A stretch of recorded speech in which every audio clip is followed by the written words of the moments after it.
J'espère que vous allez bien, j'espère que vous vous portez bien.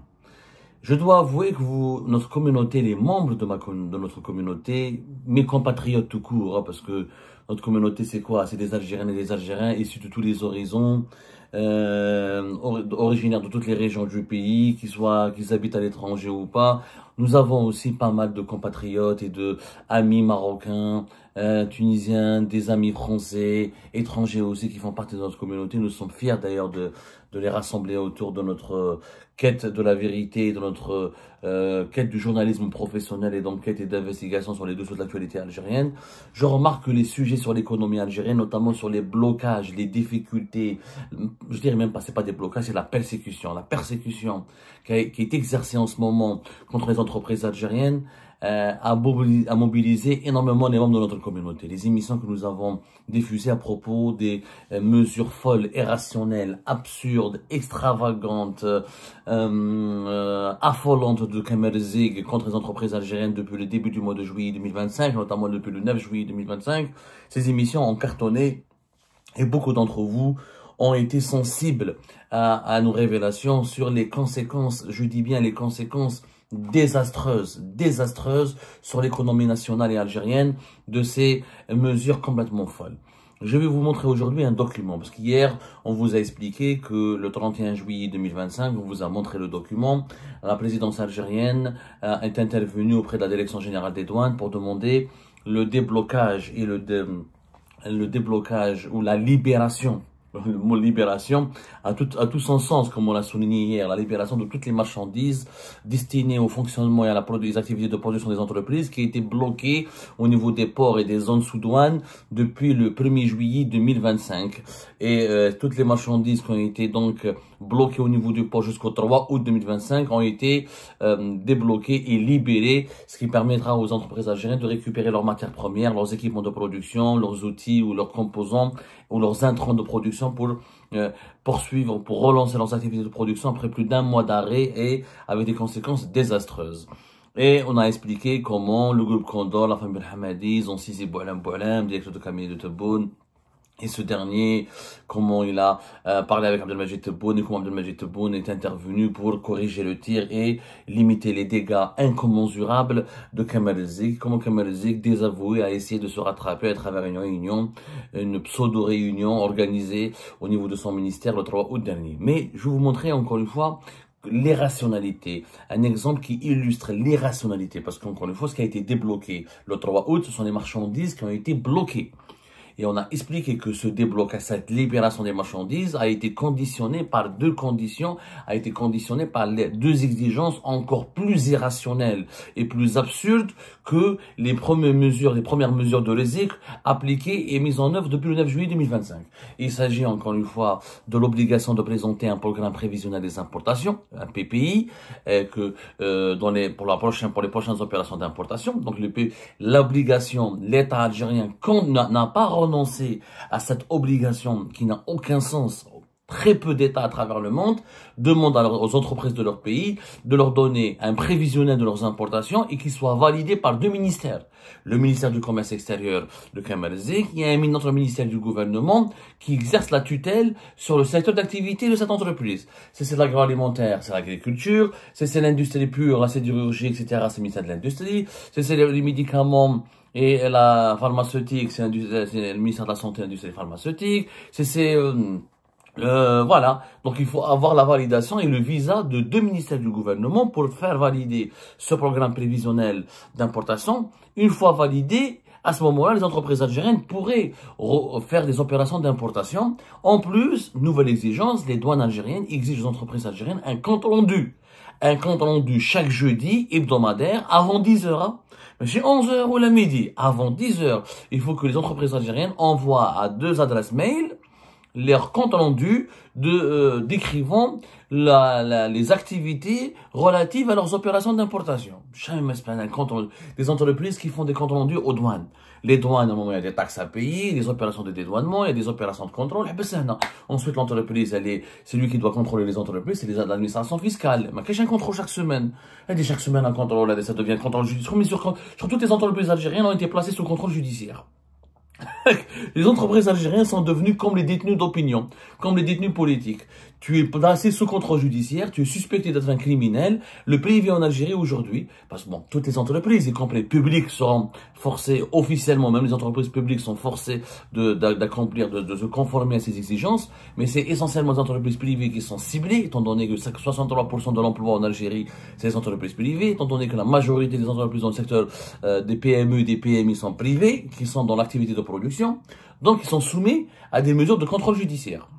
Les deux ministères, il faut des autorisations des ministères, il faut des comptes rendus au niveau des douanes. Et la manie, c'est une nouvelle tendance du régime algérien, c'est les mails, les emails. Tout doit passer par des emails. Alors, je vais vous montrer un autre document. Ah, le document du 29 juillet 2025. C'est un document signé par la BEF, l'Association des banques et des établissements financiers. Bon, encore une fois, c'est quand même extraordinaire. Le 29 juillet dernier, alors là, bien sûr, on a parlé de la BEF, une association. Regardez, c'est un pays de délire. Regardez comme en Algérie, on nage en plein délire. Tout ce qui se passe en ce moment, c'est du délire. Des lois, des obligations qui n'ont aucun sens. Des entreprises qui sont forcées de donner un programme prévisionnel à l'État, alors que l'État n'a pas normalement à se mêler des prévisions de l'entreprise. L'État, normalement, il oblige les entreprises à payer des impôts, des taxes et à respecter une certaine réglementation. Mais un État qui demande chaque 6 mois les prévisions de l'entreprise, c'est du jamais vu. Un État qui demande un compte rendu hebdomadaire qui doit donner aux douanes par les entreprises, des validations par 2 ministères avant de pouvoir importer, tout ça c'est inédit, hein. Ça n'existe nulle part au monde. Ben là, dans les pays les plus archaïques, dans la Corée du Nord, le Venezuela, là, ça existe. Et maintenant, l'obligation de tout passer par mail. C'est-à-dire que les entreprises algériennes, on leur a donné un mail et on leur demande de tout envoyer par mail et d'attendre. Que dit cette note? Avant de parler de contenu de cette note, l'autre anomalie, c'est une association. La BEF est une association. Jum'iyya, c'est pas un organisme. Une association qui donne des ordres, qui assiste aux réunions du gouvernement, puisque la BEF a assisté le 3 août 2025 à la réunion du ministère organisée par le ZIC, encore avec le ministre du Finance, avec les directions générales des douanes, avec une association qui participe à la prise de décision. Et c'est une association qui donne les instructions. Depuis le début du mois de juillet, c'est l'association, c'est la BEF, qui dit aux banques de débloquer ou de bloquer les entreprises algériennes. Une association n'est pas citée dans la Constitution, n'est pas un organisme de l'État, n'est pas dépendante de l'État, elle n'a pas de compte à rendre à l'État, et pourtant c'est elle qui dirige au nom de l'État. Ça c'est une autre anomalie, c'est du délire. Maintenant, le plus gros délire, c'est que toute l'économie algérienne dépend aujourd'hui d'un mail, d'un email, d'une adresse, d'un courriel. C'est quand même incroyable. Regardez ce que dit cette note. J'ai l'honneur de vous informer que la BEF a été rendue destinataire d'une correspondance numéro 594 2025 du 28 juillet 2025 émanant de monsieur le secrétaire général du ministère du Commerce extérieur et de la promotion des exportations. C'est le secrétaire général du ministère de Kamel Zik. Il est précisé à travers ce courrier que certains opérateurs n'ont pas pu faire viser leur programme prévisionnel d'importation par leur secteur concerné et qu'une adresse email a été mise à la disposition de cette catégorie par le ministère du Commerce extérieur et de la promotion des exportations. À cet effet, il vous est demandé de bien vouloir instruire vos services concernés à l'effet d'accepter le programme prévisionnel d'importation portant uniquement le visa des services du ministère du Commerce extérieur et de la promotion des exportations dans le dossier de domiciliation bancaire. Cette note, qu'est-ce qu'elle dit? Elle n'a aucun sens. Elle dit aux banques algériennes que il faut pas, des entreprises algériennes n'ont pas pu obtenir le visa pour leur programme prévisionnel d'importation, le fameux PPI. Et donc, comme ils n'ont pas pu obtenir le visa du ministère du Commerce extérieur, elles n'ont pas de justice. Il faut qu'elles envoient par mail. C'est-à-dire que les entreprises qui se plaignent, qui disent qu'on n'a pas pu obtenir ce programme, qu'on n'a pas pu obtenir des autorisations, qu'on n'a pas pu valider ce programme, parce que les entreprises algériennes, encore une fois, doivent valider leur programme par 2 ministères. Le ministère de la tutelle, qui exerce la tutelle sur leur secteur d'activité, le ministère de leur tutelle directe, et le ministère de Kamel Zik. Alors, comme tout le monde se plaint, et comme les entreprises algériennes appellent leurs banquiers pour leur dire qu'est-ce qu'on fait, mes fournisseurs étrangers me font ma pression, parce que les entreprises algériennes ont des fournisseurs étrangers. Les fournisseurs étrangers, ils disent, je te vends une machine, je te vends de la matière première. Si tu ne me payes pas, si ta banque ne me paye pas, je te retire j'annule ta commande et je la donne à notre client. Du coup, les entreprises algériennes, si elles ne récupèrent pas leurs commandes, si elles ne récupèrent pas leurs machines, ou là, si elles ne récupèrent pas leur, comment on appelle ça, leur matière première tout court, et si elles ne récupèrent pas leurs composants, les intrants nécessaires à leur production, elles sont paralysées. Je rappelle que le délai initial au départ fixé par le ministère du Commerce extérieur, par Kamel Zik, c'est que toutes les entreprises algériennes doivent envoyer leur demande de validation du PPI, de leur programme prévisionnel d'importation, avant le 31 juillet. Ensuite, ce délai, selon les dernières informations, a été prolongé au 10 août, ça veut dire dans 5 jours. Comme il y a des milliers d'entreprises, au moins 35 000 à 45 000 entreprises. Il y a 42 000 entreprises PME, PMI qui sont dans le secteur de la production et de l'exportation. Il y a 180 000 entreprises qui sont dans le secteur de la production. Mais celles et ceux qui produisent beaucoup, notamment qui ont des commandes à l'étranger et qui sont vraiment à 100% dans la production. Il y en a minimum 40 000 à 45 000. Donc ce sont des milliers d'entreprises qui doivent demander les autorisations à 2 ministères, obtenir 2 visas de 2 ministères différents avant d'aller pouvoir domicilier leurs opérations d'importation. C'est 6 étapes qu'il faut franchir et tout se passe par mail. Officiellement, Galek, nous avons dématérialisé. Mais en Algérie, quand on dématérialise, on ne fait pas une plateforme numérique sécurisée avec un compte professionnel, avec des codes, avec une assistance, un centre d'appel au cas où il y a un problème. C'est ça le numérique. Le numérique, en Algérie, c'est quoi le numérique? C'est quoi la dématérialisation? C'est un mail. Tu as un mail, tu m'envoies par mail. Donc si le mail il est piraté, toutes les données des entreprises, si le mail il est saturé et parce qu'il y a des milliers d'entreprises qui n'est pas fonctionnel ou opérationnel, la procédure ne peut pas, les démarches ne peuvent pas être accomplies. Donc toute l'économie algérienne dépend d'un mail, d'un email. C'est quand même de la folie. Et comme les entreprises algériennes envoient, parce que quand tu envoies par mail, si tu n'as pas d'accusé de réception, tu n'as pas la preuve que tu as envoyé. Il y a un mail, n'importe qui, moi demain j'ai un email, n'importe qui peut m'envoyer un email. Mais normalement, une administration, une procédure, un État, un organisme gouvernemental, une procédure aussi délicate que la gestion des importations et des activités économiques des entreprises.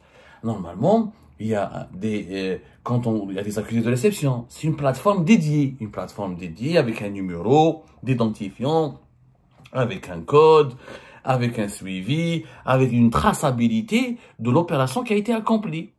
Moi, j'envoie un mail, le mail ne parvient pas, ou là, il tombe dans les spams, ou là, la boîte mail est inopérationnelle, ou là, il y a une coupure, ou il y a une déconnexion, ou là, il y a un piratage, ou là, il y a une attaque cybercriminelle, etc.